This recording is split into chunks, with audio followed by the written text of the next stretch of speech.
కానీ అక్టోబర్ 18వ తారీఖు శనివారము త్రయోదశి, శని త్రయోదశి, పైగా ధన త్రయోదశి కూడా చాలా విశేషమైనటువంటి రోజు.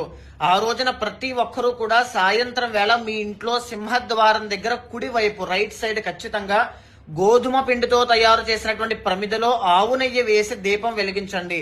దీన్నే యమదీపము అంటారు. దీన్ని ఎవరైతే వెలిగించి అదే దీపాన్ని యమధర్మరాజుగా భావించి పూజిస్తారో ఇంట్లో మీ నాన్నగారికి కానీ, అమ్మగారికి కానీ, యజమానికి కానీ, కుటుంబ సభ్యులకి కానీ, మీకు కానీ ఆయుష్ దోషాలు ఏవైనా ఉంటే అవన్నీ తొలగించేస్తాను అని చెప్పి యమధర్మరాజే వరం ఇచ్చారు. కాబట్టి తప్పకుండా దీపాన్ని వెలిగించండి, ఆరాధన చేయండి.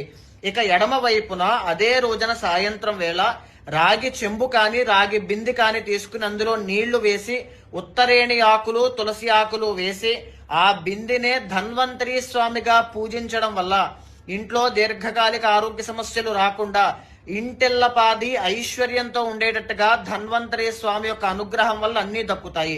అదే రోజు సాయంత్రం లక్ష్మీదేవిని, కుబేర స్వామిని పూజించడం వల్ల రుణ బాధలు కానీ, ఆర్థిక సమస్యలు కానీ ఉంటే ప్రతి ఒక్కటి కూడా తొలగిపోతాయి.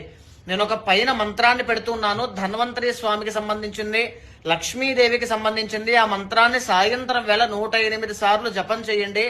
100% రిజల్ట్ అనేటువంటిది కనబడుతుంది. అక్టోబర్ 18వ